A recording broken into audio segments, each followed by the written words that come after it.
Good morning, જય શ્રી કૃષ્ણ. મારું હું થઈ ગઈ છું તૈયાર અને પછી આ ધૈર્યભાઈ રમે છે અને આગળ સ્કૂલે જાય.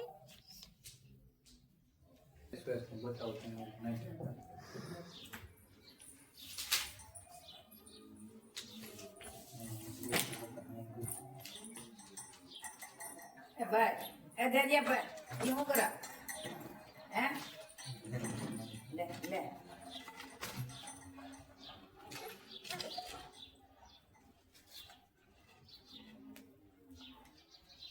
માર જેવા ગયા છે તાર દાદા જાય. હેલો મિત્રો, જય શ્રી કૃષ્ણ, જય માતાજી. કેમ છો બધા? મજામાં જશો? તો મિત્રો, આજે છે અમાસ અને જે મહાકુંભ છે ત્યાં અમાસનું બહુ જ મહત્વ છે અને ત્યાં સ્નાન કરી અને એવું માનવામાં આવે છે કે આજે અમાસના દિવસે સ્નાન કરવામાં આવે તો આપણા થયેલા તમામ પાપો દૂર થઈ જાય છે. અને આ અમાસ છે મૌની અમાસ ગણાય છે. આ અમાસના દિવસે આપણે જે પિતૃદોષ લાગ્યો હોય તે પણ તેની વિધિ કરી અને દૂર કરી શકીએ છીએ. તો આ અમાસ છે એનું મહત્વ પણ બહુ વધી ગયેલું છે. જે આ મૌની અમાવસ્થાના દિવસે આપણે કોઈ પણ નદીમાં સ્નાન કરીએ તો આપણા કરેલા પાપ એ ધોવાઈ જાય છે. આપણે જાણે અજાણીએ ઘણા પાપ થતા હોય છે તો એ ધોવાઈ જાય છે. તો આ અમાસના દિવસે એકટાણું કરવાનું હોય છે અથવા તો ઉપવાસ કરવાનો હોય છે અને અમાસનું મહત્વ બહુ જ રહેલું છે. આજે આપી દીધી છે ગાયને રોટલી.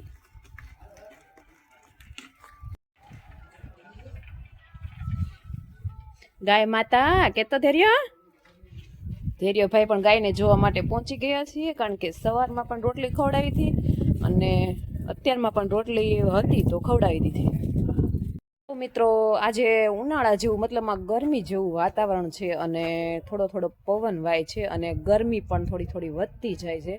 એટલે હવે ઠંડીનું પ્રમાણ પણ ઓછું થતું જાય છે એવું લાગે છે. તમારે ત્યાં ઠંડીનું પ્રમાણ ઓછું છે કે વધુ છે? કોમેન્ટમાં જરૂરથી જણાવજો. દાદા છે એના માટે સરસ મજાની ચા બનાવી નાખી છે અને ચા હવે ફાઇનલી ઉફાળે આવી ગઈ છે. 3 ઉફાળ આવી ગઈ એટલે હવે આપણે બંધ કરીને ગાળી લઈશું.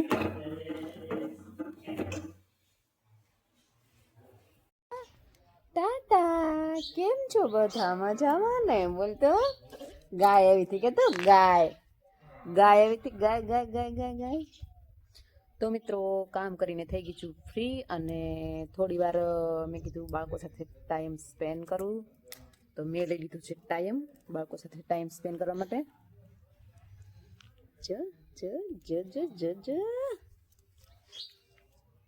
તો ધૈર્યભાઈ મોજ કરે છે બહાર.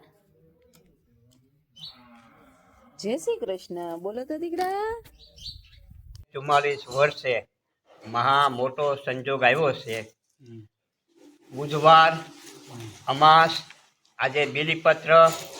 આ અમારા સાહેબે અહીંયા સેવા કરી, ઉછેરી, મોટું કર્યું છે. એમનો દીકરો શું નામ છે ભાઈ? ધૈર્યાભાઈ. પછી ડૉક્ટર સાહેબ, પછી એના બાપા અને એના આ દાદા બધા મળી અને ભગવાન ભોળાનાથ માટે બીલીની આ સેવા કરે છે. અને આ બીલીપત્ર ભગવાન ભોળાને આ બધું સડશે અને આ ભેરિયાભાઈની બધું જય બોલાય. ભોળાનાથની જય, ચંદ્રમૌલેશ્વર મહાદેવ કી જય, પાર્વતી પતિ હર હર મહાદેવ હર. અત્યારે કુંભ ચાલી રહ્યો છે, મહાકુંભ, અને એમાંય અમાસ. એમાંય અમાસ, એમાંય આજે શું છે, સાધુ સંતો અને ત્રિવેણી સંગમ પ્રયાગમાં 144 વર્ષ યોગમાં આ અમારી બીલી ભોળાનાથને અર્પણ થાય છે.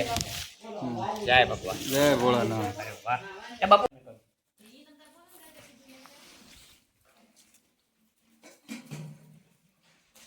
આ બીલી તમે જોઈ શકો છો. આ બીલીમાંથી ઉતારી અને હવે બીલીપત્ર તૈયાર કરવામાં આવે છે. જો અમારે ધૈર્યભાઈ પણ બીલીની તૈયારી કરવા માંડ્યા છે, દાદાને મદદ કરે છે બીલી ઉતારવા માટે. જો તળામાં તૈયારી શરી છે. આજે અમાસ છે.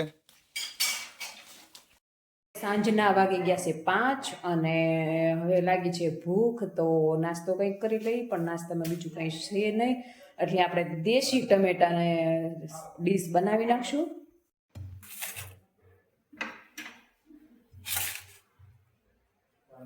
મિત્રો ડીશ બનાવવા માટે મેં અહીંયા દેશી ટમેટા લઈ લીધા છે, જે પૂરેપૂરા પાકેલા અને ખાટા મીઠા છે.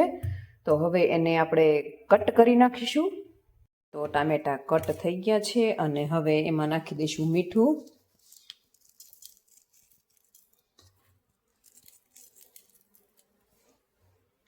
અને નાખી દઈશું લાલ ચટણી,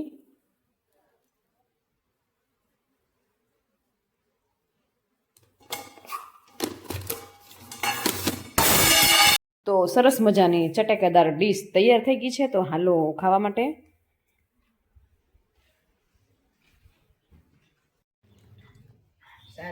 તો સાંટી રાખ પછી સાંટો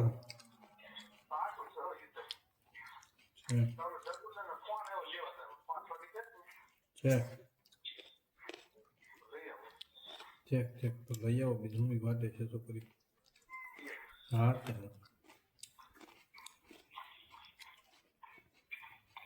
ટામેટા ડીશ ખાવાથી વિટામિન સી મળે છે અને સ્કિનના કંઈ પણ પ્રોબ્લેમ હોય તો એ દૂર થઈ જાય છે. તો તમે પણ જરૂરથી ખાઈ જાઓ. નંદની બેન સ્કૂલેથી આવી ગયા છે અને ભાઈ બેન ને હેત ઉભરાઈ ગયા છે. હાય નંદની, આવી ગઈ સ્કૂલેથી દીકરા? દીદી આવી લે ફરવા મીડો, ડિસ્કો કરવા મીડો ભાઈ ડિસ્કો કરે કોઈ કીધું તો દીદી આવી જા ડિસ્કો કેમ કામ કે જલે ફરશે જો ત્યારીઓ ફરશે જો આમ ફેર ડિસ્કો કરે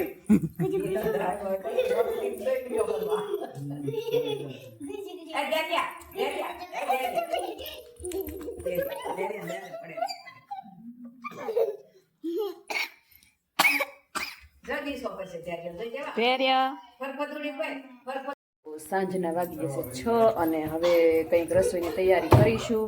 રસોઈમાં છે શાક માટે કોબી છે અને સલાડ માટે સરસ મજાના બીટ છે, જે શિયાળામાં બીટ ખવાય છે. બીટ ખાવાથી લોહીની કમી હોય તો તે પૂરી થાય છે, એટલે બીટ શિયાળામાં જરૂરથી ખાવા.